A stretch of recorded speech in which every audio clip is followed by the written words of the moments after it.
ఈ దిన వాక్య భాగంలోనికి వద్దాం. ఈ దిన మన వాక్యాంశము దేవునికి భయపడుచున్నావా? భగవల్తో చెప్పండి. దేవునికి ఎవరికి భయపడుతున్నావు? దేవునికి భయపడాలి మనమంతా. హల్లెలూయా. ఎవరికి భయపడాలమ్మా? ఎవరికి భయపడాలి? ఎవరికి భయపడాలి? దేవునికి భయపడాలి. భయపడాలా వద్దా? ఎందుకు భయపడాలి దేవునికి? ఎందుకు భయపడాలి దేవునికి? దేవుని వాక్యం చెప్తున్న మాట, ప్రభునందు ప్రియమైన దేవుని బిడ్డలారా, ఆదికాండం 22వ అధ్యాయం 12వ వచనంలో దేవుని వాక్యం ఇలాగ సెలవిస్తూ ఉన్నది. 22వ అధ్యాయం 12వ వచనం, ఆదికాండం. అప్పుడు ఆయన, ఆ చిన్నవాని మీద చెయ్యి వేయకుము, అతన్నేమియు చేయకుము, నీకు ఒక్కడయున్న నీ కుమారుని నాకియ్య, వెనుక తీయలేదు గనక నీవు దేవునికి భయపడు ఆడవని ఇందువలన నాకు కనబడుచున్నదనెను. హల్లెలూయా, ప్రైజ్ ది లార్డ్. ఇప్పుడు ఈ వాక్యాంశము ప్రభునందు ప్రియులారా, నేను అందరిని అడిగాను, మన వాక్యాంశం ఏంటంటే దేవునికి భయపడుచున్నావా అని అందరం చెప్పుకున్నాం. ఏమని చెప్పుకున్నాం? సహోదరి, నువ్వు దేవునికి భయపడుతున్నావా? సహోదరుడా, నువ్వు దేవునికి భయపడుతున్నావా అని బాగానే షేక్ హ్యాండ్ ఇచ్చారు. అయితే ప్రభునందు ప్రియ సహోదరి, సహోదరుడా, నువ్వు దేవునికి భయపడుచున్నావా లేదన్న సంగతి ఎవరికి తెలవాలా? హల్లెలూయా, ఆయనకు తెలుసు. హల్లెలూయా. ఎందుకు ఈ మాట చెప్తున్నానంటే, ఒకానొక దినాన నేను జ్ఞాపకం చేశాను, స్టోర్ అంతా మనకు తెలిసిందే, మళ్ళీ చెప్తే దానికి మళ్ళీ టైం వేస్ట్. ఒకానొక దినాన దేవుడైన యెహోవా అబ్రహాముకు వాగ్దానం చేసి, అబ్రహామును తల్లిదండ్రుల దగ్గర నుంచి, దేశము నుండి, బంధువుల నుండి, వాళ్ళందరి దగ్గర నుంచి పక్కకు పిలిచాడా లేదా? హల్లెలూయా. లోకానికి వేరుగా ఉంటేనే దేవుడు పిలుస్తాడు, మాట్లాడుతాడు. అర్థమవుతుందా? లోకానికి, ఈ తరమునకు మీరు వేరై అని రాయబడింది. మూర్ఖపు తరముకు వేరై ఉండాలట. ఈ తరమునకు ఏం ఎలాగ ఉండాలి? మనం వేరై ఉండాల, వేరై ఉండాల. హల్లెలూయా, ప్రైజ్ ది లార్డ్. అందుకోసమే దేవుడు అబ్రహామును పిలిచినప్పుడు, నేను నిన్ను గొప్ప జనముగా చేస్తాను, నీ నామమును గొప్ప చేస్తాను, నిన్ను ఆశీర్వదిస్తాను, నీ వలన భూమి యొక్క సమస్త వంశములు దీవించబడతాయి అని చాలా 7 రకాల ఆశీర్వాదాలు చెప్పాడు. నేను జ్ఞాపకం చేశాను ఇంతకుముందు, కనుక నేను చదివేయట్లేదు. అయితే ఆ ఆశీర్వాదాలు రావాలంటే దేవుడు అన్నాడు, నీవు నీ తండ్రి ఇంటిని విడిచిపెట్టాలా, ఇంకేమన్నాడు? నీ బంధువులను విడిచిపెట్టాలా, ఇంకేమన్నాడు? అమ్మా, నీ దేశమును విడిచిపెట్టాలా. 3 విషయాలు అబ్రహామును విడిచిపెట్టమన్నాడు. 7 ఆశీర్వాదాలు రావాలంటే ఏం చేయాలా? అమ్మ, ఏం చేయాలా? 3 విడిచిపెట్టాలా. హల్లెలూయా. దేవుడిచ్చే ఆశీర్వాదాలు మనకు రావాలంటే మనం కొన్ని విడిచిపెట్టాలా. ఇది కరాకండే, ఇది నిజమే. ప్రభునందు ప్రియులారా, దేవుడు ఎవ్వరికి ఊరికనే ఏది చేయడు, గుర్తుపెట్టుకోండి. దాని విలువ తెలవాలి. కనుక దేవుడు ఫ్రీగా ఇచ్చాడు, ఏది కూడా ఫ్రీగా ఇచ్చాడు. ఎందుకు ఈ మాటలు చెప్తున్నానంటే, ప్రభునందు ప్రియ సహోదరి, సహోదరులారా, అబ్రహాము చాలా సంవత్సరాలైన తర్వాత దేవుడు అప్పుడెప్పుడో వాగ్దానం చేశాడు. ఎప్పుడు? 25 ఏళ్ళ కింద వాగ్దానం చేశాడు. 25 సంవత్సరాల తర్వాత ఒక్క కుమారుణ్ణి ఇచ్చాడు. వాగ్దానం చేసిందేమో నీ సంతానము ఆకాశము కంటే కదా, ఆకాశ నక్షత్రముల కంటే, ఇసుక రేణువుల కంటే ఎక్కువగా ఉంటారు, అట్లా దీవిస్తానని చెప్పాడు. 25 ఏళ్ళు అయినాక ఒక్క కుమారుని ఇచ్చాడు. హల్లెలూయా. అర్థమవుతుందా మీకు దేవుని మాటలు, దేవుని వాక్యం? ప్రభునందు ప్రియులారా, దేవుడు నిన్ను దీవించాలంటే మొట్టమొదట ఒకటే కార్యం నీ జీవితంలో చేస్తాడు. వింటున్నారా? ఎందుకు ఈ మాట చెప్తున్నానంటే, దేవుడు నిన్ను గొప్పగా ఆశీర్వదించాలంటే గొప్పగా దీవించాలంటే మొదట నీ జీవితంలో ఒక చిన్న కార్యాన్ని చేసి చూపెడతాడు. చూయించి దానికి నువ్వు ఎలాగుంటావో దాని తర్వాత నీకు రావలసిన ఆశీర్వాదాలన్నీ ఆధారపడి ఉంటాయి. హల్లెలూయా, హల్లెలూయా. మొదట ఒక చిన్న ఆశీర్వాదం.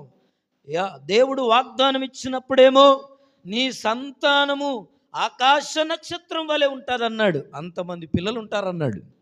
ఇసుక రేణువుల అంతమంది పిల్లలు ఉంటారన్నారు. కానీ 25 ఏళ్ళ తర్వాత ఒక్కడనే కొడుకునిచ్చాడు. హల్లెలూయా. వాగ్దానం సరిపోయిందా? నెరవేరిందా? నెరవేరలా. కానీ ప్రభునందు ప్రియ సహోదరి సహోదరులారా, ఎందుకు ఈ మాట నేను జ్ఞాపకం చేస్తున్నానంటే, ఆ ఒక్క ఇస్సాకునిచ్చి ఆ ఇస్సాకు పెద్దవాడైన తర్వాత ఆ పెరిగి పెద్దయిన ఇస్సాకును ఒకరోజు దేవుడు అంటున్నాడు, నీకొక్కడై ఉన్నా, నువ్వు ప్రాణానికి ప్రాణంగా ప్రేమిస్తున్నా నీ ఒక్కడై ఉన్న కుమారుణ్ణి నాకు ఏం చేయమన్నాడు? బలి అర్పణ ఇవ్వమన్నాడు. హల్లెలూయా, హల్లెలూయా. దేవుడు కండిషన్ లేకుండా ఏది ఆశీర్వాదాన్ని ఇవ్వడు. ఆజ్ఞ లేకుండా. అమ్మా వింటున్నారా? ఎందుకు ఈ మాట నేను జ్ఞాపకం చేస్తున్నానంటే, నీకు అనేక ఆశీర్వాదాలు రావాలంటే, అబ్రహాము జీవితంలో నీ సంతానం ఇలా కావాలి అంటే ఏం చేయమన్నాడు తెలుసా? ఇచ్చిన ఒక్క కుమారునికి బలియమన్నాడు. హల్లెలూయా. బలియమంటే ఆయన మోయాబు ఇక్కడ మోరియా పర్వతముల్లో ఒక పర్వతానికి వెళ్ళి కుమారుని తీసుకొని వెళ్ళి కట్టెలు కత్తి నిప్పు పట్టుకొని వెళ్ళి అక్కడ బలిపీఠం కట్టి, అదంతా అదే 22వ అధ్యాయం మొదటి నుంచి ఆ మాటలన్నీ మనకు కనిపిస్తాయి. బలిపీఠాన్ని కట్టి ఇస్సాకు యొక్క కాళ్ళు చేతులు కట్టేసి ఆ బలిపీఠము కట్టెల పైన పడుకోబెట్టి కత్తి ఎత్తి ఇస్సాకును చంపబోతుండగా మాట్లాడిన మాటలు చదువుకున్నాం మనం ఆ 22:12లో. అప్పుడు ఆయన, ఎవరంటే దేవుడు, అప్పుడు ఆయన ఏమంటున్నాడంటే, ఆ చిన్నవాని మీద చెయ్యొద్దు. ఎవరినంటున్నాడు? అబ్రహామా ఇదిగో ఆ చిన్నవాని మీద కత్తెత్తే ఉంచాడు దింపేద్దామనిగా. ఎవరు? అబ్రహాం.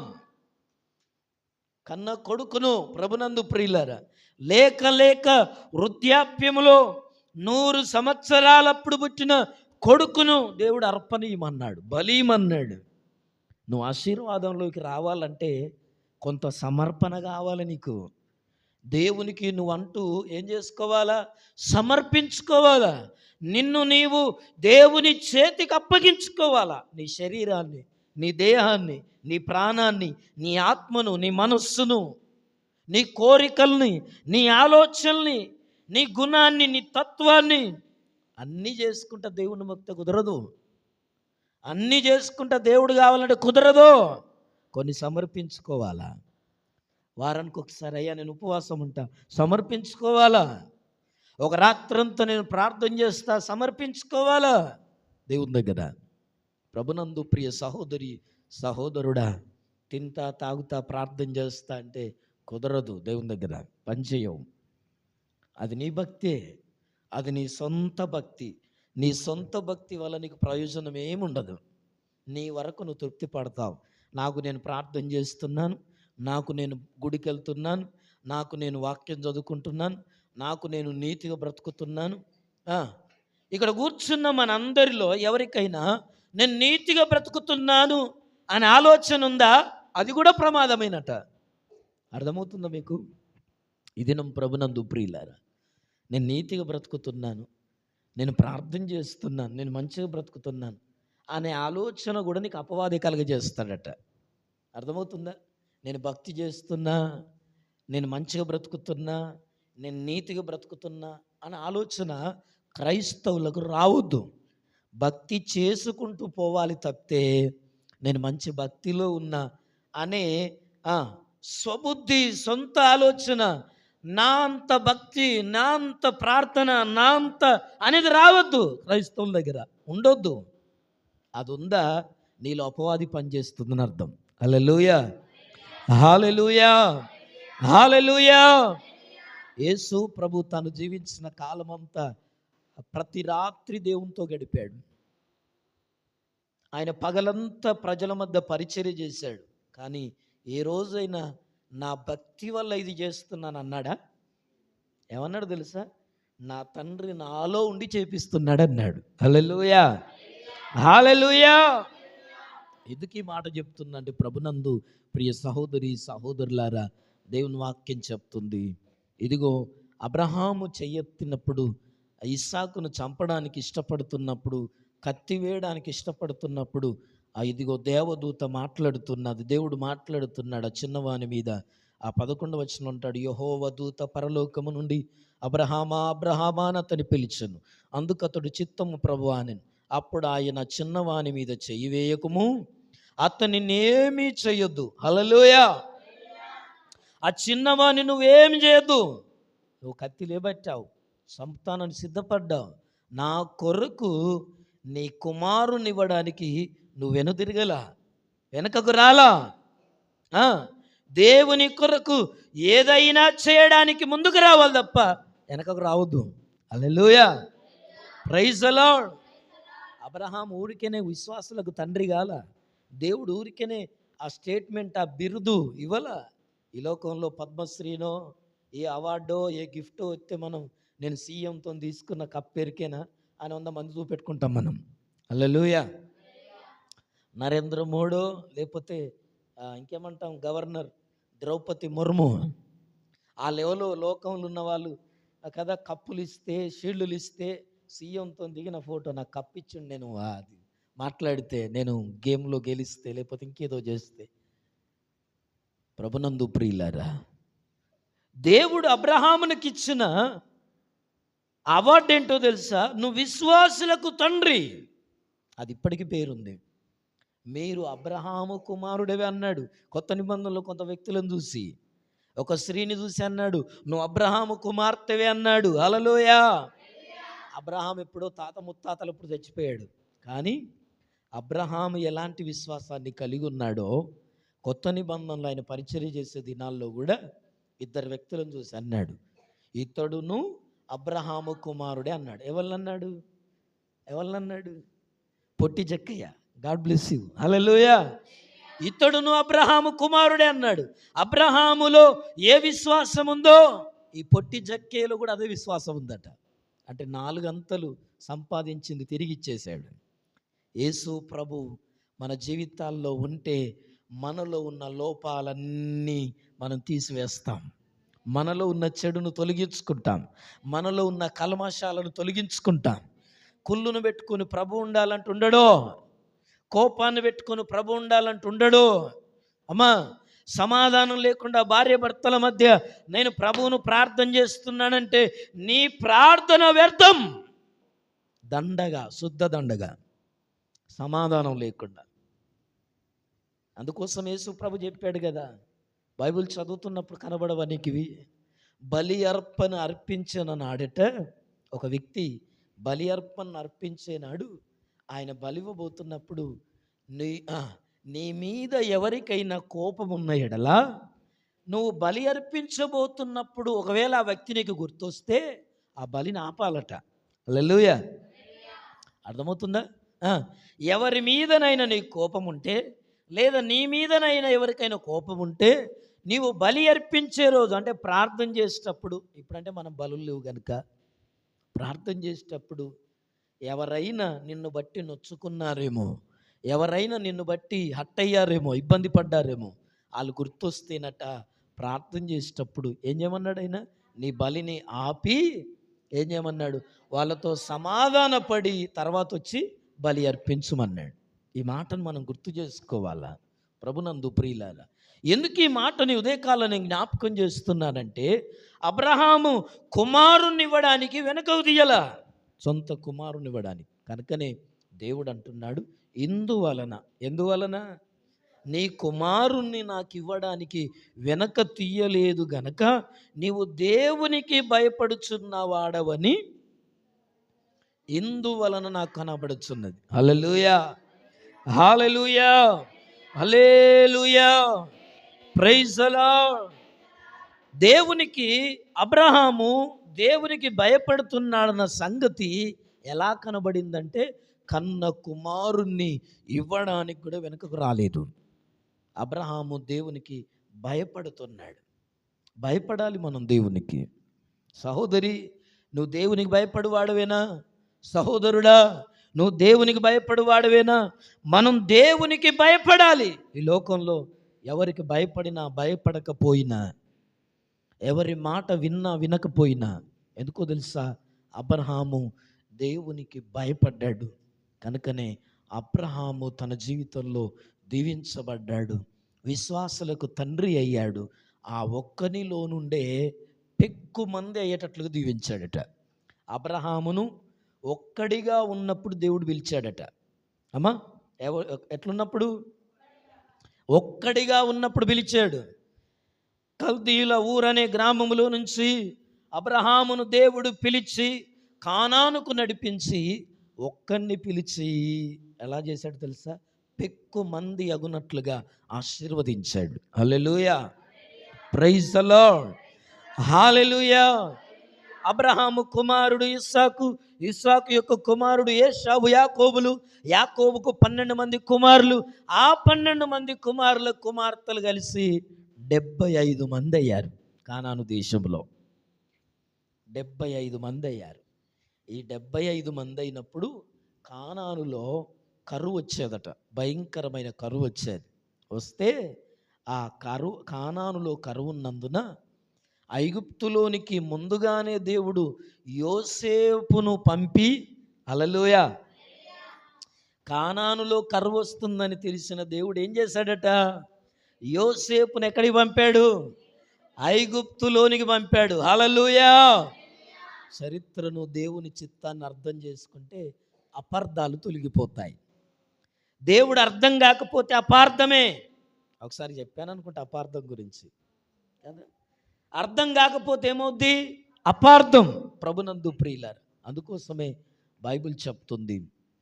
ఎందుకు ఈ మాటలను జ్ఞాపకం చేస్తున్నానంటే, అబ్రహాము జీవితంలో 75 మందిగా ఉన్న ఇశ్రాయేలీలు, అబ్రహాము యొక్క సంతానం ఐగుప్తులోనికి వెళ్ళినప్పుడు 75 మంది, కానీ అక్కడ 430 సంవత్సరాల తర్వాత 20-40 లక్షల మంది అయిపోయారట. హల్లెలూయా. ఐగుప్తులో ఇశ్రాయేలులను దేవుడు విస్తరింపనారంభించెను. హల్లెలూయా. ఐగుప్తులో ఇశ్రాయేలు దేవుడు ఏం చేశాడట? ఆశీర్వదించాడు, దీవించాడు, వాళ్ళను గొప్ప జనముగా చేశాడు. ఐగుప్తుల కంటే ఇశ్రాయేలీలు ఐగుప్తులో ఎక్కువైపోతున్నారట. ఇప్పుడు కూడా మన దేశంలో జరుగుతుందే.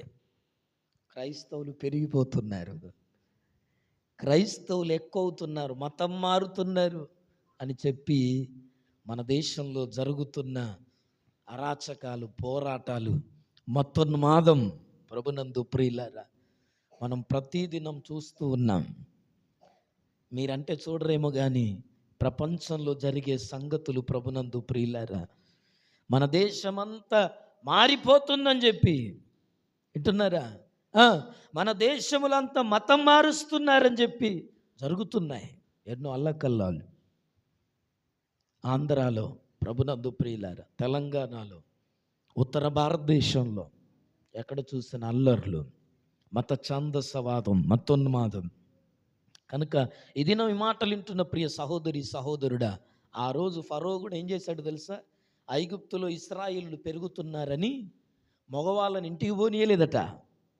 రాత్రనక పగలనక మట్టి పని, వీళ్ళు ఇంటికి వెళ్ళి పిల్లల్ని కంటున్నారని చెప్పి వాళ్ళను ఇంటికి పోనీయకుండా, ఇదిగో మట్టి పని, కీలు పని, ఇటుక పనిలో రాత్రులు కూడా పని చేయించేవాడట, అలిసిపోవాలని చెప్పి.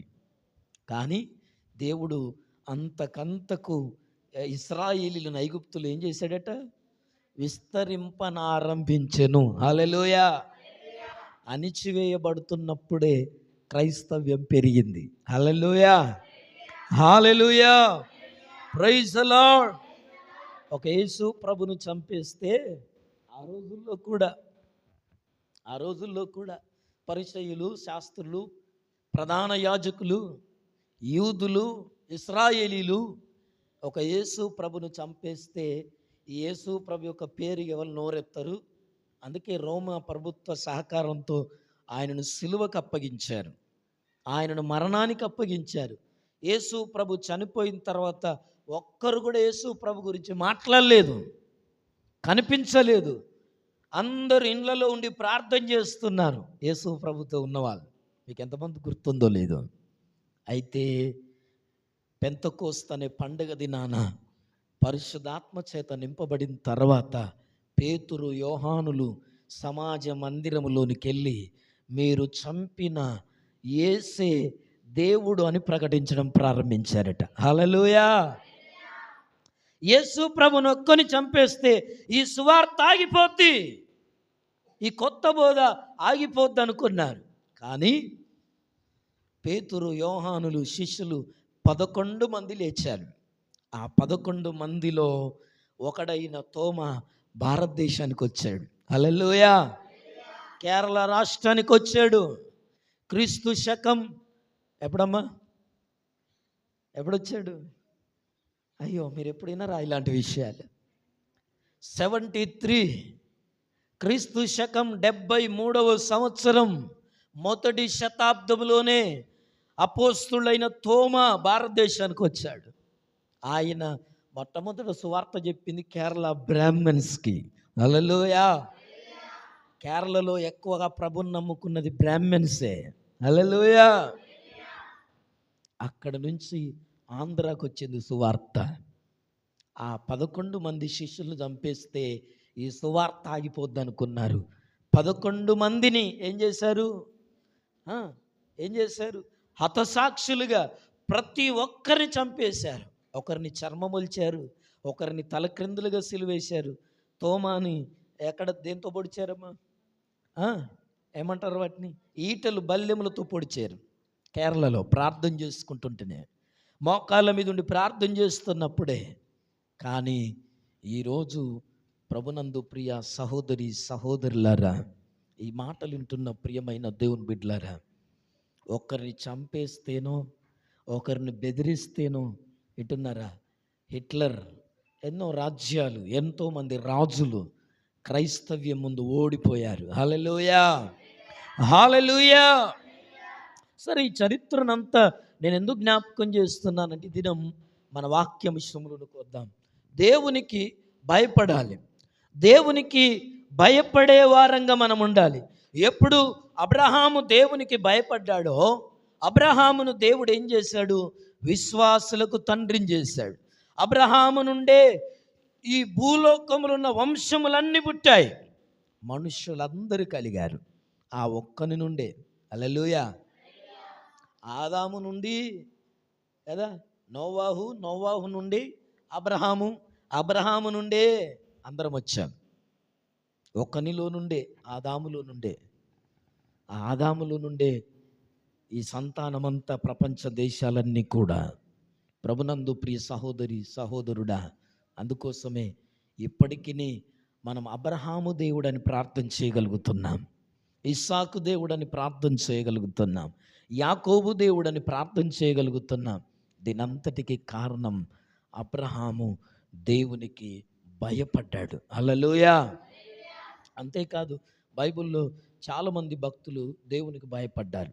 ఎవరంటే యోసేపు 39వ అధ్యాయం, ఆదికాండం 39వ అధ్యాయం 9వ వచనంలో యోసేపు దేవునికి భయపడిన వాడుగా ఉన్నాడు. ఒకసారి ఆ మాట చదువుకుందామా?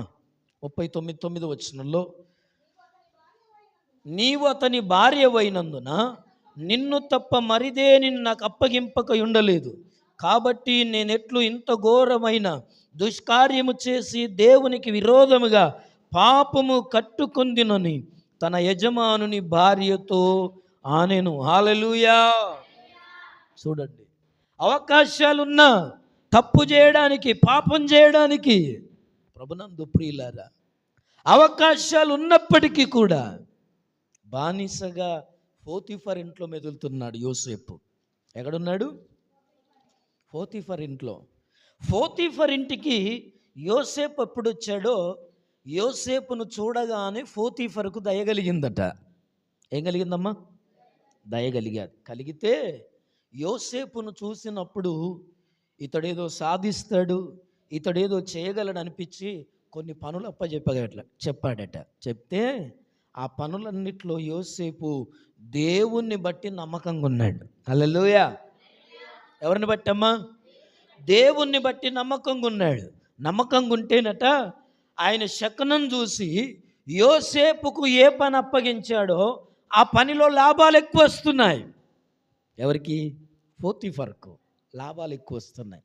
అప్పుడు అనుకున్నాడట, ఈ ఒక్క పని చెప్తేనే యోసేపు చేతిలో పెడితేనే ఇంత లాభం ఉందే, నాకున్నవన్నీ యోసేపు చేతిలో పెడితే ఇంకెంత లాభం రావాలనుకొని ఆయన ఇంటికి వచ్చి భోజనం చేయడం తప్ప మిగతా పనులన్నీ ఎవరి చేతిలో పెట్టాడు? యోసేపు చేతిలో పెట్టాడు. హల్లెలూయా, హల్లెలూయా. యోసేపు చేతిలో ఎప్పుడైతే పోతీఫరు ఆ యజమానుడు పెట్టాడో, యోసేపునకు దేవుడు తోడై ఉండెను గనుక అతడు చేయునదంత ఏమవుతుందట? 2వ వచనంలో, ఆ 39 2వ వచనంలో అంటాడు, యెహోవా యోసేపునకు తోడై ఉండెను గనక అతడు వర్ధిల్లుతూ తన యజమానుని ఐగుప్తు నింట నుండెను. యెహోవా అతనికి తోడై ఉండెను గనక అతడు చేసినదంతయు అతని చేతిలో యెహోవా సఫలము చేసినని ఎవరు తెలుసుకున్నారు?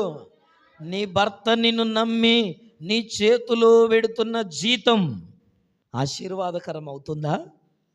నీ భార్య నిన్ను నమ్మి, నీ పిల్లలు నిన్ను నమ్మి, నీ కుటుంబము నిన్ను నమ్మి, ఇదిగో నీ ఉద్యోగంలో నిన్ను నమ్మి, నీ వ్యాపారంలో నిన్ను నమ్మి నీ చేతిలో పెడుతున్న దాన్ని బట్టి ఆశీర్వాదం కలుగుతుందా? దీవెన కలుగుతుందా? వచ్చినట్లే తూడ్చేయడమేనా? మింగేయడమేనా? ప్రభునందు ప్రియులారా, నీ చేతిలో ఉన్నది దీవించబడాలి అంటే ఏం చేయాలో తెలుసా? ఎందుకు ఈ మాటను ఇది నన్ను జ్ఞాపకం చేస్తున్నానంటే, బైబిల్ చెప్తుంది ఆ 5వ వచనంలో, యెహోవా యోసేపు నిమిత్తము ఐగుప్తునింటిని ఆశీర్వదించెను. హల్లెలూయా, హల్లెలూయా. మన ఇంటిలో, మన కుటుంబాల్లో మన ద్వారా దేవుడు దీవించాలనుకున్నప్పుడు ప్రభునందు ప్రియులారా, ఎందుకు ఈ మాట నేను జ్ఞాపకం చేస్తున్నానంటే, బైబిల్ చెప్తుంది యోసేపును బట్టట ఐగుప్తునింటిని దేవుడు ఏం చేశాడు? నిన్ను బట్టి ఏం చేయాలి మరి దేవుడు? నీ కుటుంబాన్ని ఆశీర్వదించాలా, నీ పిల్లల్ని ఆశీర్వదించాలా, నీ బ్రతుకును ఆశీర్వదించాలా, నీ బంధువులను ఆశీర్వదించాలా, నీ వాడలో ఉన్నవారిని ఆశీర్వదించాలా, నీ స్నేహితులను ఆశీర్వదించాలా, నీ రక్త సంబంధికులను ఆశీర్వదించాలా, నీ తల్లిదండ్రులను ఆశీర్వదించాలా. హల్లెలూయా. దీవించాలా వద్దా? ఒక పరాయి అన్యోన్య దేవుడు దీవించాడు. మరి మనల్ని బట్టి దేవుడు మన కుటుంబాన్ని దీవించాడా? దీవిస్తాడు. ఎప్పుడు దీవిస్తాడు? మరి ఎప్పుడు దీవిస్తాడు? యోసేపు దేవునికి భయపడ్డాడు, పరిశుద్ధంగా ఉండడానికి ఇష్టపడ్డాడు. దేవునికి భయపడి యజమానురాలు యోసేపు చేయబట్టుకొని బలవంతం చేసేదట, నాతో పాపం చేయమని చెప్తే యోసేపు అన్నాడు, అమ్మా ఇదిగో ఇంట్లో ఉన్న అన్నీ నా యజమాని నాకు అప్పగించాడు, నిన్ను తప్ప. నేను ఏదైనా తినొచ్చు, ఎక్కడైనా ఉండొచ్చు, ఏదైనా వాడుకోవచ్చు, ఎక్కడైనా బ్రతకొచ్చు, ఎంతైనా తినొచ్చు, ఎంతైనా వాడుకోవచ్చు, ఏదైనా తీసుకోవచ్చు, కానీ నువ్వు నా యజమానుని భార్యవు. హల్లెలూయా, హల్లెలూయా. నేను ఇంత దుష్కార్యము నేను దేవుని ఎదుట చేయలేను. హల్లెలూయా. దేవునికి భయపడువాడు కనుకనే ప్రభునందు ప్రియులారా, దేవుడు చూస్తున్నాడు, దేవుడు ఉన్నాడు అనే నిశ్చయత యోసేపులో ఉంది కనుక పోతీఫర్ యొక్క భార్యను అతను ఏం చేయలేదు? ముట్టుకోలేదు. కనుకనే యోసేపును దేవుడు ఏం చేశాడు తెలుసా? ఆ ఐగుప్తంతటి మీద అధికారిని చేశాడు. హల్లెలూయా. దేవునికి భయపడితే దేవుడు మనుష్యులందరిలో అన్నిట్లో అబ్రహామును దీవించాడు. దేవునికి భయపడిన యోసేపును ఐగుప్తులో అధికారిగా చేశాడు. అంతేకాదు ప్రభునందు ప్రియులారా, ఇంకా ఎవరు భయపడ్డారు బైబిల్లో అంటే మంత్రసానులు. హల్లెలూయా. భయము చెందకు భక్తుడా, ఈ మాయాలోక భయము చెందకు భక్తుడా,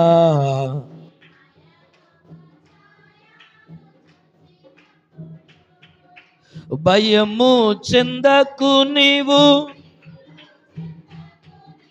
భయము చెందకు నీవు, ప్రాణమిచ్చిన ఓ భక్తుడా, జీవమిచ్చిన యేసయ్యున్నాడు. బబులోను దేశమందున బొమ్మకు మ్రొక్కనందున, బబులోను దేశమందున ఆ భక్తులు ముగ్గురు పట్టి బంధించి రాజు ఇలో పడవేసే, పట్టి బంధించి రాజు అగ్నిలో పడవేసి, నాలుగో వాడు ఉండాలేదా ఓ భక్తుడా, రాజు రమ్మని పిలవాలేదా, నాలుగో వాడు ఉండాలేదా, రాజు రమ్మని. భయము చెందకు నీవు, భయము చెందకు నీవు, ప్రాణమిచ్చిన జీవమిచ్చిన యెహోవా ఉన్నాడు, ప్రాణమిచ్చిన యేసయ్యున్నాడు. ఓ భక్తుడా, జీవమిచ్చిన. హల్లెలూయా. ప్రభునందు ప్రియులారా, లోకములో బైబిల్ చెప్తుంది మనం ఎవరికి భయపడాలని. ఆ మాటకు వస్తాను నేను. ఇంకెవరు భయపడ్డారంటే మంత్రసానులు భయపడ్డారట. ఎవరికి భయపడ్డారు? దేవునికి భయపడ్డారు. మొదటి నిర్గమకాండం 1వ అధ్యాయం, నిర్గమకాండం 1వ అధ్యాయం 17 నుంచి 21 వచనం వరకు చూస్తే, అయితే ఆ మంత్రసానులు దేవునికి భయపడి ఐగుప్తు రాజు తమకు ఆజ్ఞాపించినట్లు చేయక మగ పిల్లలను బ్రతకనియ్యగా. హల్లెలూయా. ఇప్పటిదాకా ఈ స్టోరీ అంతా చెప్పాను. ఈ 1వ అధ్యాయంలో జరిగింది ఏంటంటే, ఐగుప్తులో ఇశ్రాయేలీలు ఏం చేస్తున్నారట, దినదినం విస్తరింపనారంభించారు, అభివృద్ధి చెందుతున్నారు. ఐగుప్తుల కంటే ఇశ్రాయేలీల సంతానం ఏమవుతుంది? ఎక్కువ అవుతుంది. కనుక ఈ ఫరో రాజు ఏం చేస్తున్నాడంటే, మొట్టమొదట పురుషుల ఇంటికి వెళ్ళనివ్వలేదు. వింటున్నారా? వాళ్ళకు పనులు ఎక్కువ చెప్పాడు. ఒకవేళ వాళ్ళు పిల్లలు కనినా మగ పిల్లలు కనుక పుడితే వాళ్ళని ఏం చేయమన్నాడు? మంత్రసానులు. అప్పుడు కాన్పులు చేసేది ఎవరంటే మంత్రసానులు. కనుక ఆ మంత్రసానులకు ఆజ్ఞ ఇచ్చాడట, మీరు ఒకవేళ ఆడిపిల్లనైతే బ్రతకనివ్వండి, మగపిల్ల కంటే కనుక మీరు ఏం చేయాలి? ఇశ్రాయేలు కంటే ఆ మగపిల్లవాడిని చంపేయమని ఆజ్ఞ ఇచ్చాడట.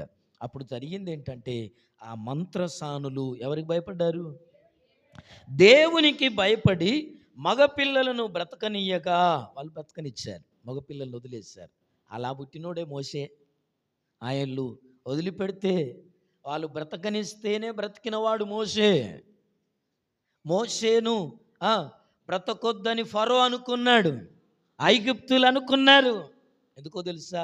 ఒకరోజు ఇశ్రాయేలీలందరినీ ఐగుప్తులో నుండి మోషే నడిపించబోతున్నాడు. హల్లెలూయా. ప్రభునందు ప్రియ సహోదరి సహోదరులారా, ఎందుకు ఈ మాటలు జ్ఞాపకం చేస్తున్నానంటే, దేవునికి భయపడి మగపిల్లలను బ్రతకనిచ్చారు కనుక వాళ్ళకు దేవుడు ఏం చేశాడో తెలుసా? మంత్రసానులకు దేవుడు మేలు చేశాడు. 19వ వచనంలో చూస్తే, అందుకు ఆ మంత్రసానులు హెబ్రీ స్త్రీలు ఐగుప్తు స్త్రీల వంటి వారు కాదు, వారు చురుకైన వారు. హల్లెలూయా. హెబ్రీ స్త్రీలు ఎలాంటి వాళ్ళటమ్మా? చెప్పడానికి కూడా చురుకు లేదు నీ దగ్గర, చెప్పడానికి కూడా ఏం లేదు. బైబిల్ చెప్పింది చురుకుగా ఉండట గొప్ప భాగ్యం, అంటే ఆశీర్వాదం. చురుకుగా ఉండడం కూడా ఏంటి? ఆశీర్వాదం. ఎప్పుడు చూసినా దిగాలుగా, ఎప్పుడు చూసినా రంజి పెట్టుకొని, ఎప్పుడు చూసినా ముఖం మార్చుకొని, ఎప్పుడు చూసినా హల్లెలూయా హల్లెలూయా. ఇది ఆశీర్వాదం కాదట, చురుకుగా నుండుట భాగ్యం. హల్లెలూయా. ఈ మంత్రసానులు పిలిపించాడు ఒకరోజు. ఏంటి మీరు మగ పిల్లల్ని ఎందుకు బతికిచ్చారు అని మంత్రసానులు పిలిపిస్తే మంత్రసానులు చెప్తున్నారు, వీళ్ళే కాన్పులు చేశారు కానీ అయ్యా ఎబ్రీ స్త్రీలు మనలాంటి వాళ్ళు కాదయ్యా, వాళ్ళు చాలా అసంటోళ్ళు కాదు అని చెప్పింది. మేము ఎందుకో తెలుసా? దేవునికి భయపడి. హల్లెలూయా, హల్లెలూయా. హెబ్రీ స్త్రీలు చురుకైన వారు. మేము వెళ్ళక ముందే వాళ్ళు ఏమయ్యారట? పిల్లల్ని కన్నారయ్యా, మగ పిల్లల్ని కన్నారు, మేమేం చేయగలం అని చెప్పారట. అయితే అలా చేసినందుకు గాను మంత్రసాని వారి యొద్దకు వెళ్ళక మునుపే వారు ప్రసవించి ఉందురని ఫరోతో చెప్పిరి. దేవుడు ఆ మంత్రసానులకు మేలు చేసెను. హల్లెలూయా, హల్లెలూయా. చూడండి ప్రభునందు ప్రియులారా, మనం దేవునికి ఎప్పుడు భయపడతామో దేవుడు ఏం చేస్తాడు? మన జీవితాల్లో మేలు చేస్తాడు. దేవుడికి భయపడితే మనం దీవించబడతాం, మనం ఆశీర్వదించబడతాం. దేవునికి భయపడి భయము నొంది పాపం చేయొద్దట. ఏం చేయాలద్దటమ్మా? దేవునికి భయపడి పాపం చేయొద్దు, తప్పు చేయొద్దు, మిస్టేక్ చేయొద్దు, పొరపాట్లు చేయొద్దు, మాట జారొద్దు. దేవునికి భయపడి, దేవునికి భయపడి.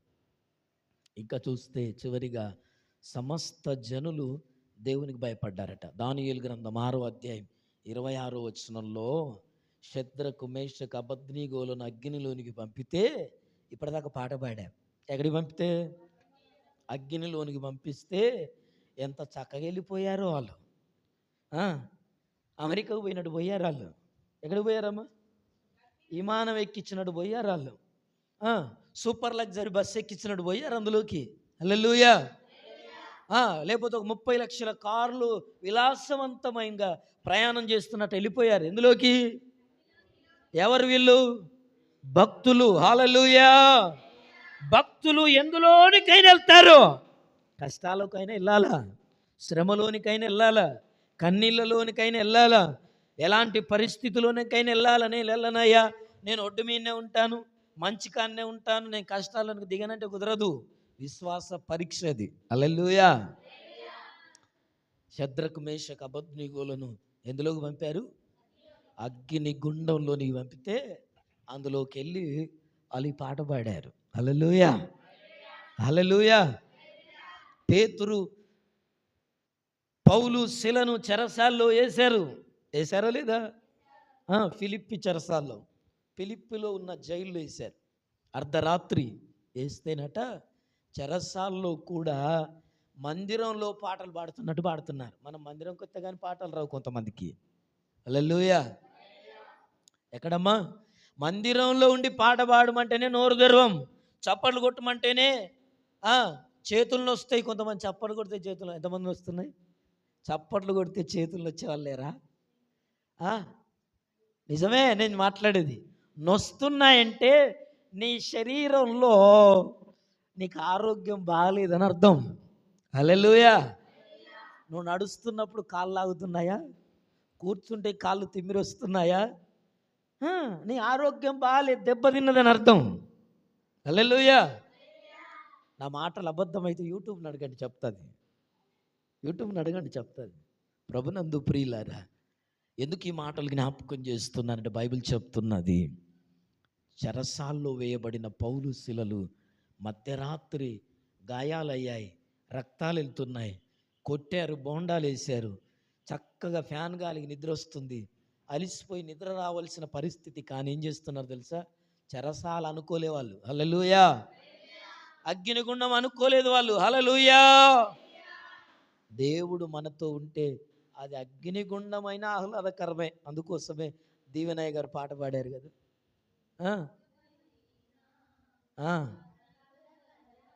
అగ్నిగుండమైనా ఏంటిదట అది? ఇప్పుడో చెప్పా, సూపర్ లగ్జరీ బస్సు ఎక్కినట్టే. అది అగ్ని కాదు, లోకానికి చూడ అగ్ని. అది లోకానికి చూడ ఏంటిది? అది అగ్ని గుండం. కానీ షద్రకు మేషకు అబద్నీగోలకు విమానం ఎక్కినట్లున్నది. హల్లెలూయా. 50 లక్షల ఏం కారమ్మా? 2 కోట్ల రేంజ్ రోవరా ఏదో కారు అంటారు. 2 కోట్లటయ్యా కారు. కారు ఎక్కినట్టున్నది వీళ్ళకు. హల్లెలూయా. అందులోకి వెళ్ళి ఈ ముగ్గురు పాటలు పాడుతూ అగ్నిగుండం అంతా తిరుగుతున్నారట. హల్లెలూయా. పాటలు పాడుతూ తిరుగుతుంటే రాజు అంటున్నాడు, వేసిన బంటులు కాలిపోయారట. వీళ్ళ ముగ్గురిని అందులో పడేసిన వాళ్ళు ఏమైపోయారు? ఆ శక తగిలి ఆ అగ్ని యొక్క ఆ మంట వేడి తాకి చచ్చిపోయారు. వేసిన బంటులు. బంటులు అంటే ఎలా ఉంటారు? షండులు, బంటులు, సైన్యాధిపతులు. వాళ్ళకు 2 కిలోల చికెన్ ఒక్కడే తింటాడు. ఒక ఆటపిల్ల కోసి పెడితే ఆడ తింటారు. మీరు చూసారా ఎప్పుడైనా? టీవీలో వస్తారుగా గేమ్లు ఆడేటోళ్ళు. పోనీ అంత దూరం ఎందుకు? గన్మెన్ ఎట్లుంటారు ఎమ్మెల్యే పక్కకు? వాళ్ళ కండలు, వాళ్ళ చేతులు ఎట్లుంటాయి? ఇట్లా అంటే అటు జరగరు అందరూ. అలాంటి వాళ్ళు అన్నట్టు సైన్య అధికారులు అంటే. రాజు దగ్గర పనిచేసే వాళ్ళు బంటులు. హల్లెలూయా. ఒకవేళ వీళ్ళు ఉరికెత్తుకొని పారిపోతే వీళ్ళ చేతుల పడ్డాక పారిపోవడం ఉండదు. అనగబట్టుడే ఇక. అనగబట్టి అందులో వేయబోయారు. వేస్తే వీళ్ళే కాలిపోయారట. అందులోకి వెళ్ళిన శద్రక్, మేషక్, అబేద్నెగోలు మాత్రం పాటలు పాడుతూ దేవుని స్తుతిస్తున్నాడు. రాజు అంటున్నాడు, ఏమైపోయారు ఒకసారి చూడండి. బూడిదైపోయినాలే, మాట వినకపాయ, కాలిపోయిన కొడుకులు, నాశనమైళ్ళు అనుకున్నారు. కానీ చూస్తేనట ఏమంటున్నాడు? నలుగురు కనపడుతున్నారు. హల్లెలూయా. నలుగురు కనపడుతున్నారు. రాజు అన్నాడు, ఒరే సింహాసనం మీదకి వెళ్ళి చూస్తే ఇదేంటి ముగ్గురంగా తీసి నలుగురు కనపడుతున్నారు అనుకొని చెప్పేసి సైట్ వచ్చిందేమో అప్పుడే. వస్తుంది కొన్నిసార్లు ఆశ్చర్యమైన చూసినప్పుడు. కన్నద్దాలు తెప్పించుకొని పక్కోళ్ళని చూసి, మంత్రి ఒకసారి అగ్నిగుండంలో చూడు, ఏంటి నలుగురు తిరుగుతున్నారేంటారు? అవునయ్యా, నాకు కూడా నలుగురు కనపడుతున్నారు. ఇంకొన్ని అడిగారు, ఎంతమంది కనపడుతున్నారా? నలుగురు కనపడుతున్నారు. రాజు అన్నాడు, ఆ నలుగురిని ఏం చూశాడట? హల్లెలూయా. బయటికి పిలిస్తే వాళ్ళ దగ్గర అగ్ని వాసన కూడా లేదటండి. ఎంత ఆశ్చర్యం! భక్తులు వీళ్ళు. ఎలాంటి వాళ్ళు వీళ్ళు? భక్తి. వీళ్ళని అనాలి భక్తి పరులని. మనం ఉన్నాం ఎటు గాలొత్తాటే, ఎవరు పిలుతాటే, ఎటుంటాటే, ఎడిపోతాటే, ఎట్లుంటాటే. హల్లెలూయా. భక్తి అంటే దేవుని కొరకు నిలబడగలిగేది. అది అగ్నిలోనైనా, వానలోనైనా, నీళ్ళలోనైనా, జలములోనైనా, కష్టములోనైనా, కన్నీళ్ళలోనైనా నిలబడగలిగేది భక్తి. నిలబెట్టేది భక్తి. హల్లెలూయా. వాళ్ళని చూసిన తర్వాత, వాళ్ళని బయటికి పిలిపించిన తర్వాత రాజు అంటాడు, ఈ శద్రక్, మేషక్, అబేద్నెగోల దేవుడే ఈ సర్వ సృష్టికి దేవుడైన, అన్ని రాజ్యములకు దేవుడు ఆయనే. హల్లెలూయా. అప్పుడు అంటున్నాడు, సకల జనులకు దేవునికి భయపడి. ఎవరికి భయపడ్డాడు ఇప్పుడు? ఈ శద్రక్, మేషక్, అబేద్నెగోల దేవుడే దేవుడు అని ప్రకటించాడట. దేవునికి భయపడి. హల్లెలూయా. హల్లెలూయా. కనుక ప్రియ సహోదరి సహోదరులారా, మనం దేవునికి భయపడాలి. ఇంకా కొర్నేలి 10వ అధ్యాయం, అపోస్తల కార్యం. దేవునికి భయపడువాడు అని రాయబడింది. నీతిమంతుడు, ధర్మకార్యాలు చేయువాడు, ప్రార్థన చేయువాడు, దేవునికి భయపడువాడట. కొర్నేలి. ఎవరైతే దేవునికి భయపడతారో వాళ్ళకే దర్శనం దొరుకుద్ది. ఆమేన్. హల్లెలూయా. కొర్నేలికి ఏమొచ్చిందమ్మా? దర్శనం వచ్చేది, కల వచ్చేది, దేవదూత ప్రత్యక్షత దొరికేది. దేవునికి మనం భయపడాలి. అందుకోసమే ఈ దినం వాక్యం వింటున్న ప్రియ సహోదరి, ప్రియ సహోదరులారా, బైబిల్ చెప్తుంది, నువ్వు దేవునికి భయపడువాడవేనా? భయపడుతున్నావా? సహోదరి, నువ్వు దేవునికి భయపడుతున్నావా? సహోదరుడా, దేవునికి భయపడుతున్నావా? అబ్రహాము దేవునికి భయపడ్డాడు. యోసేపు దేవునికి భయపడ్డాడు. మంత్రసానులు దేవునికి భయపడ్డారు. కొర్నేలి దేవునికి భయపడ్డాడు. నెబుకద్నెజర్ రాజు దేవునికి భయపడ్డాడు. ఇంకా చెప్పనా? ఇంకా బోలెడు మంది ఉన్నారు దేవునికి భయపడిన వాళ్ళు. భయపడ్డారు గనుకనే వాళ్ళు గొప్ప వాళ్ళు అయ్యారు. Hallelujah. Hallelujah. Praise the lord. ప్రభునందు ప్రియ సహోదరి సహోదరులారా, యెషయా గ్రంథం 8వ అధ్యాయం 12వ వచనం ఒకసారి మాటను చదువుకుందాం. యెషయా గ్రంథం 8వ అధ్యాయం 12వ వచనంలో మీరు ఎవరికి భయపడతారు అని రాశారు. చూద్దాం ఒకసారి ఆ మాట చూద్దామా? 8వ అధ్యాయం 12వ వచనం.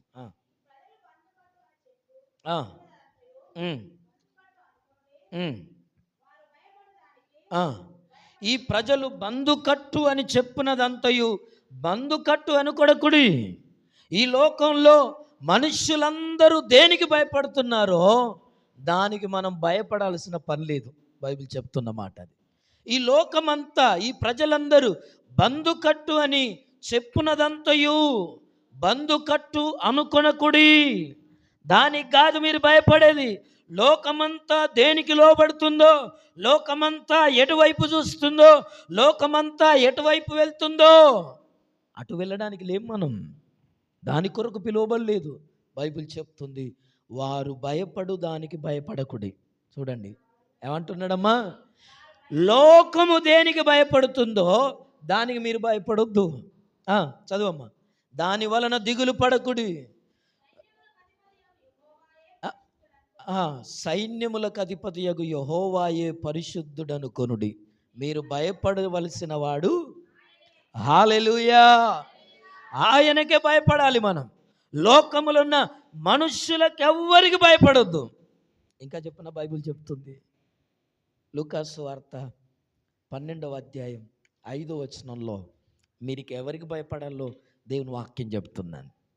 లూకాసు వార్త 12:5వ వచనం ఒకసారి మాట చూద్దాం. మీరు ఎవరికి భయపడవలనో నేను మీకు తెలియజేయుదును.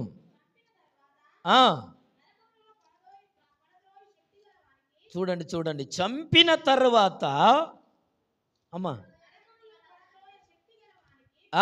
నరకములో పడద్రోయగలిగిన వానికి ఏం చేయాలట? మీరు భయపడాలి. మనం ఎవరికి భయపడాలంటే చనిపోయిన తర్వాత మనల్ని నరకంలో పడవేసే శక్తి గల వానికి భయపడాలి, దేవునికి భయపడాలి. హల్లెలూయా, హల్లెలూయా.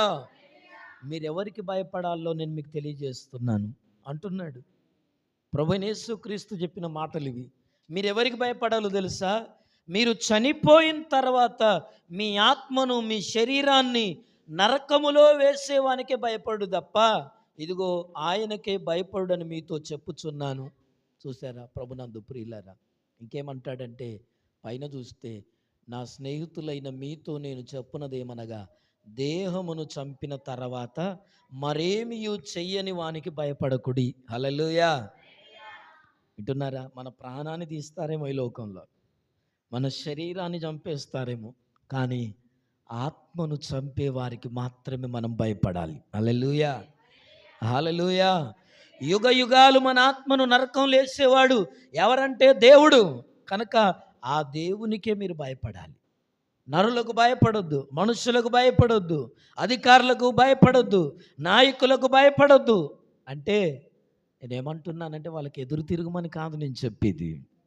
ప్రభునందు ప్రియులారా, అధికారులకు లోబడి ఉండమన్నది. కానీ ఎప్పుడైతే నీ జీవితంలో ప్రభువు గురించి నీ వ్యక్తిగతంగా నీ మీదకి వచ్చినప్పుడు నువ్వు మనుషులకు భయపడాల్సిన అవసరం లేదు. హల్లెలూయా.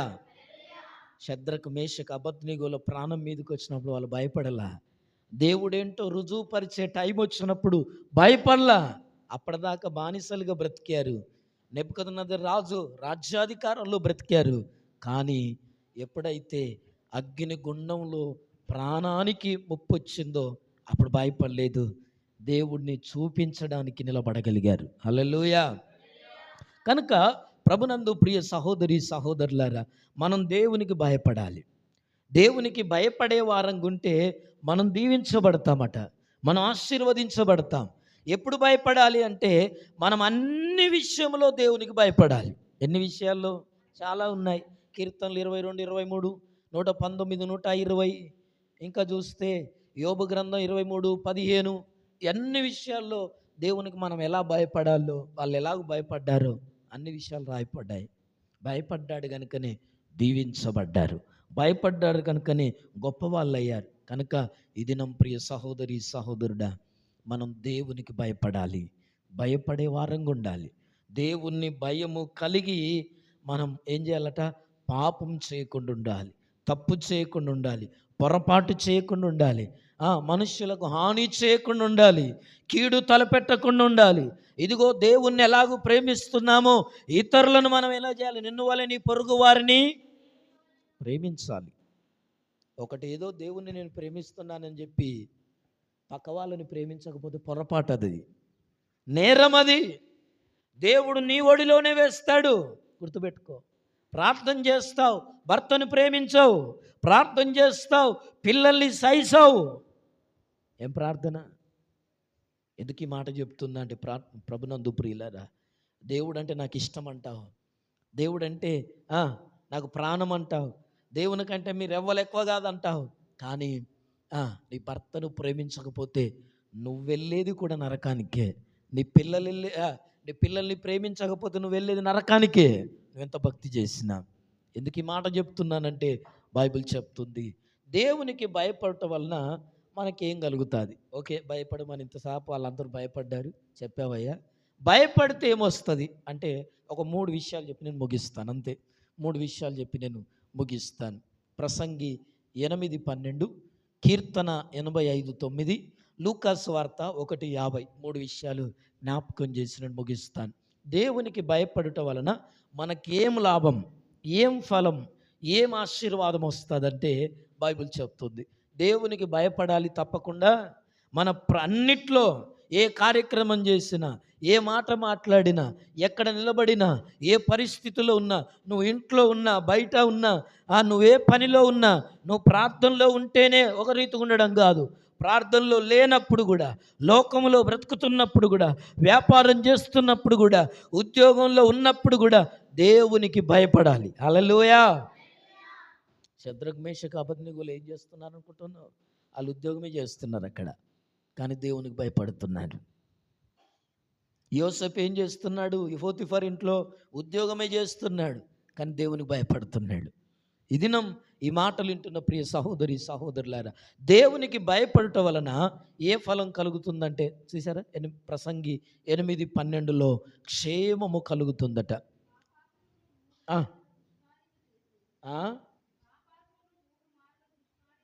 పాపాత్ములు 100 మార్లు దుష్కార్యము చేసి దీర్ఘాయుష్మంతులైనను దేవుని యందు భయభక్తులు కలిగి ఆయన సన్నిధికి భయపడువారు క్షేమముగా ఉందురు. హల్లెలూయా.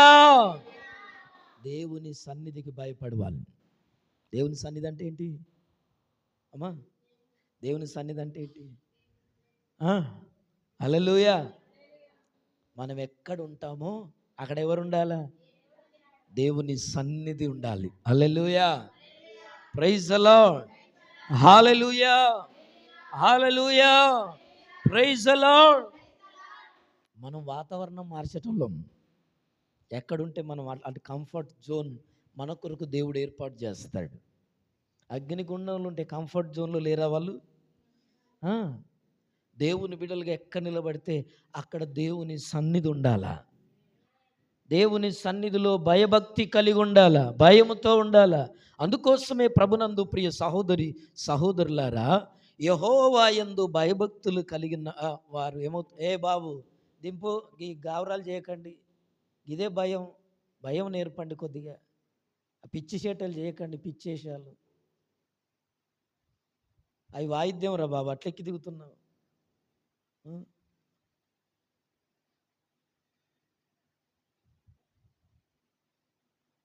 భయం పెడితే వచ్చేది కాదు, నేర్చుకునేది. అది స్వతహాగా పుట్టాల.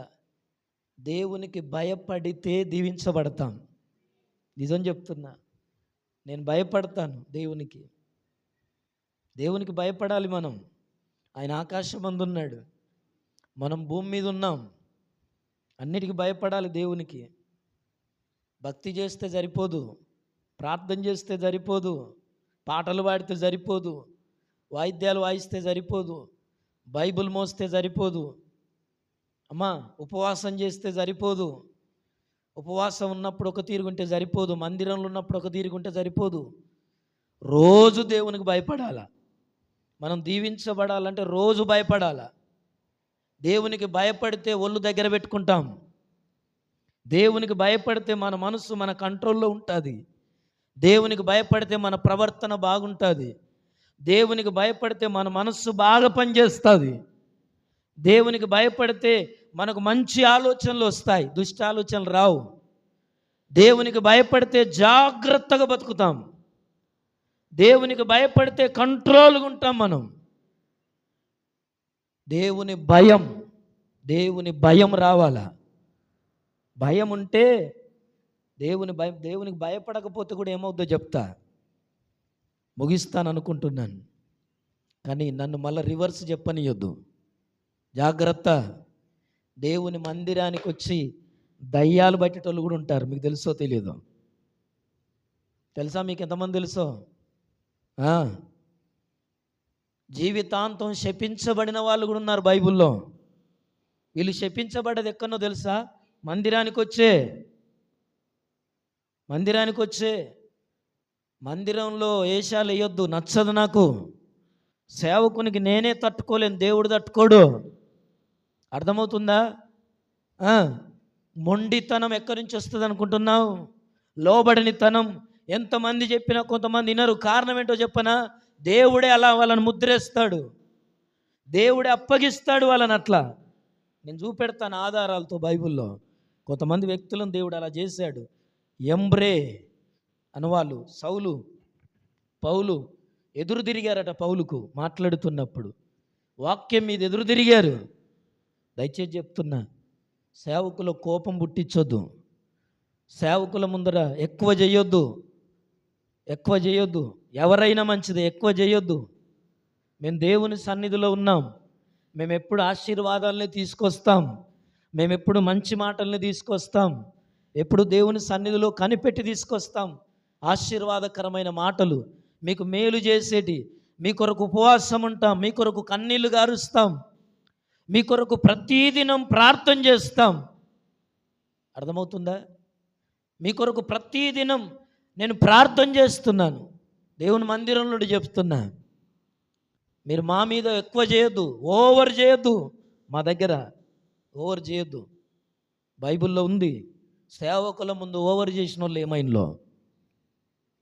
అందుకే చెప్తున్నాను, ప్రభునందు ప్రియులారా, దేవునికి భయపడాలి. 2026లో నీ బ్రతుకు మారాలంటే, నీ జీవితం మారాలంటే, నువ్వు కట్టబడాలంటే, నీకు మంచి ఆలోచన రావాలంటే, నువ్వు వ్యాపారంలో దీవించబడాలంటే, నీకు ఉద్యోగం రావాలంటే, నీ పిల్లలు బాగుపడాలంటే, నీ పిల్లల జీవితాలు కట్టబడాలంటే, నువ్వు మంచి భవిష్యత్తును చూడాలంటే దేవునికి భయపడు.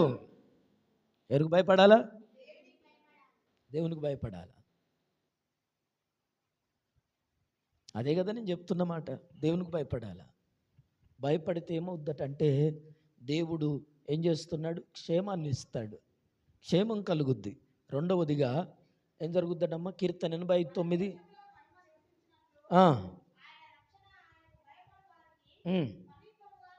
ఆయన రక్షణ ఇస్తాడట. ఆయన భయపడు వారికి ఏమి ఇస్తాడమ్మా? ఎప్పుడు ఎక్కడికి వెళ్ళినా రక్షణ నీతోనే ఉంటుంది. హల్లెలూయా. ఆయన కాపుదలు ఉంటుంది, ఆయన సన్నిధి ఉంటుంది. నువ్వు ప్రమాదంలోకి వెళ్ళినా, లారీ ముందు నీ బండి పడిపోయినా లారీ ఆపేస్తాడు. రక్షణ అంటే ఏంటనుకుంటున్నావు? దేవుడు నీతో ఉంటే ప్రమాదంలో పడ్డా, లోయలో పడ్డా, అగ్ని ప్రమాదంలోకి వెళ్ళినా, ఎక్కడికి వెళ్ళినా నీకు ఏ హాని జరగకుండా బయటకు వస్తావు. రక్షణ అది. దేవునికి భయపడితే ఉంటుంది అది నీ దగ్గర. దేవునికి భయపడాలి. కనుక ప్రభునందు ప్రియులారా, దేవునికి భయపడటం వలన క్షేమం కలుగుతుంది. రెండవది మనకేం కలుగుద్ది? రక్షణ కలుగుతుంది. లూకా సువార్త 1:50 చివరిగా మాట చదువుకొని, ఆయనకు భయపడు వారి మీద ఆయన కనికరము తరతరములుండును. హల్లెలూయా. ఏమవుతుందట?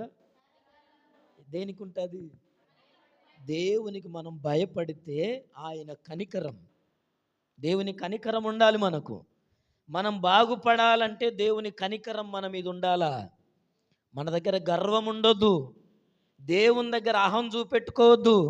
నాకు ప్రార్థన చేయొత్తదని కూడా ఉపడద్దు దేవుని దగ్గర. నువ్వు సుంకరి ప్రార్థన చేస్తున్నాడు, అయ్యా రొమ్ము కొట్టుకొని ఏమంటున్నాడు?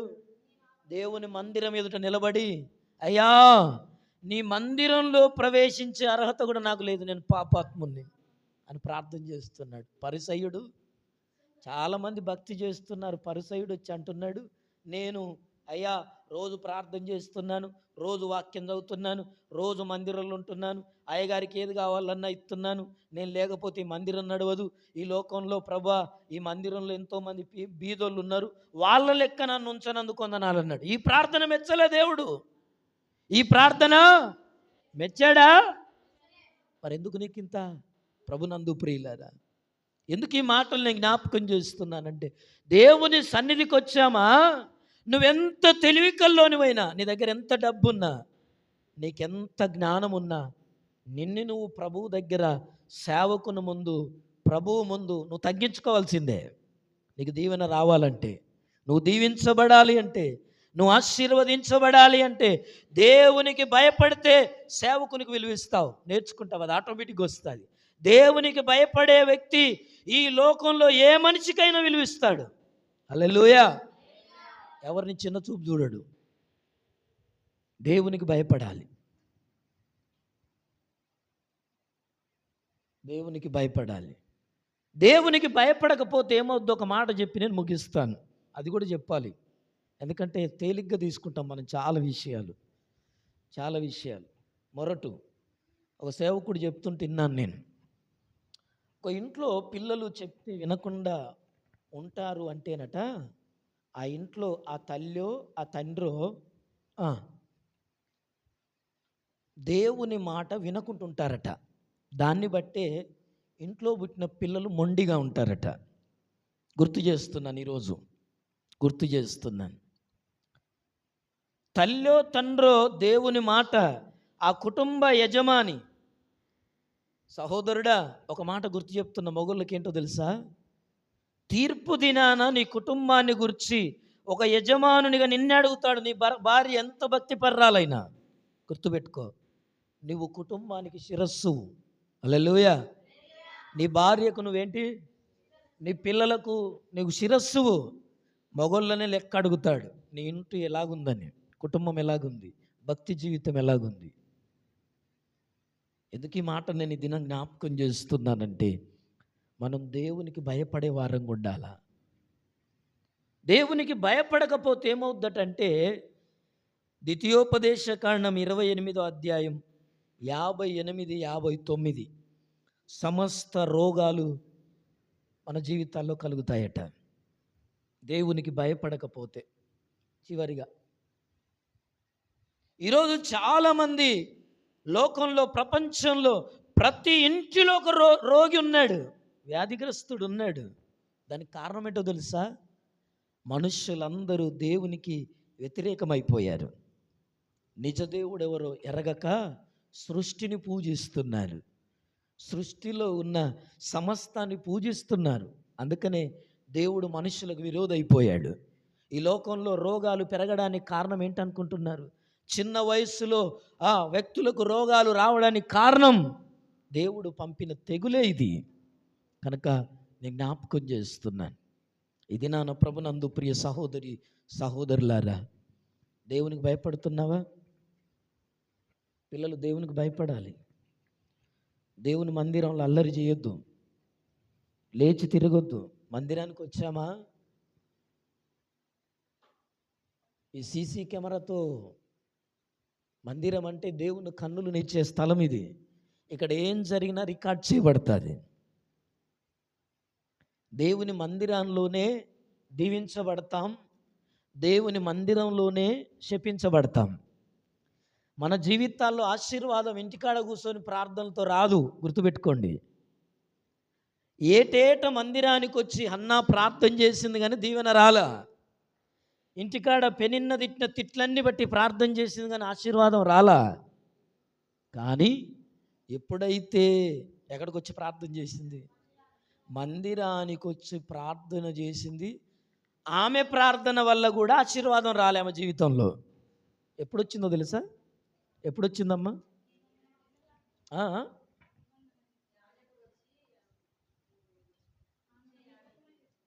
హల్లెలూయా. ప్రతి సంవత్సరం భార్యాభర్తలు వచ్చి అర్పణలు అర్పిస్తున్నారు, ప్రార్థన చేస్తున్నారు.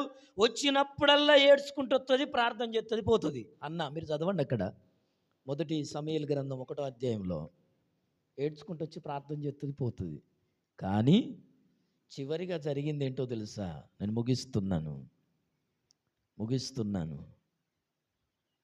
ముగిస్తున్నాను. ఎందుకు ఈ మాటను జ్ఞాపకం చేస్తున్నానంటే, ఈ లోకంలో నీకు గౌరవం రావాలన్నా కూడా సహోదరుడా, సహోదరి, దేవునికి భయపడితేనే మనకు విలువ. దేవునికి భయపడితేనే మనకు విలువ. మన బ్రతుకు, మన జీవితం, మనమంతా మన జీవితంలో అభివృద్ధి, ఆశీర్వాదం, ఏ పని చేసినా వర్ధిల్లడం దేవునికి భయపడితేనే. అయ్యా, మనం దేవునికి భయపడట్లేమా? భయపడుతున్నాం, కానీ నీకు నచ్చినట్లే కాదు. నేను ఈరోజు గుర్తు చేసింది అదే. భక్తంతా క్రైస్తవులు ఏమనుకుంటున్నారంటే, మాకు తెలియదా అయ్యా, మేము ఇన్నేళ్ళ కానీ చేయలేదా అనుకునే వాళ్ళు కూడా ఉంటారు. ఈ రోజుల్లో సేవకులు నొక్కి పట్టి దేవుడు ఎందుకు చెప్పిస్తున్నాడు ఈ మాటలు అంటే, ఈ రోజుల్లో భక్తిలో కల్తీ వచ్చేది. నేను గత వారం చెప్పాను, క్రైస్తవ్యములో, ఆత్మీయతలో, భక్తిలో ఏమొచ్చిందంటే కల్తీ. కూరగాయల్లో, పండ్లలో కల్తీ ఎట్లా వచ్చిందో భక్తిలో కూడా నైపుణ్యతలో వాళ్ళకు తెలిసినట్టుగానే చేస్తున్నారు. భక్తి అంతా కాదు. దేవుడు మెచ్చే భక్తి చేయాలా? దేవుడు ఒప్పుకునే భక్తి చేయాలా? అబ్రహామును చూసి దేవుడు అన్నాడు, ఇందువలన నీవు నాకు భయపడుతున్నావని నాకు అర్థమైందన్నాడు. హల్లెలూయా. నువ్వు భయపడుతున్నావా లేదా దేవునికి తెలిస్తే నువ్వెంత గొప్పవాడివో. హల్లెలూయా. నువ్వెంత దీవించబడతావో. నేను చెప్పే మాట అది. నేను ఎవరి మీద కోపంతోనో, పగతోనో, ఈర్ష్యతోనో చెప్పట్లా. నేను పగుంచుకుంటే సేవకుని కాదు, దేవుడు నన్ను అంగీకరించాడు. కనుక ఈ దినం ప్రభునందు ప్రియులారా, మనం దేవునికి భయపడాలా. ప్రార్థన చేద్దాం, మోకరించుదాం, తలలు వంచుదాం. దేవునికి భయపడే వారంగా ఉండాలా. అబ్రహాము దేవునికి భయపడ్డాడు. ఒక్కడయ్యున్న కుమారుని దేవునికి ఇవ్వడానికి వెనకకు రాలా.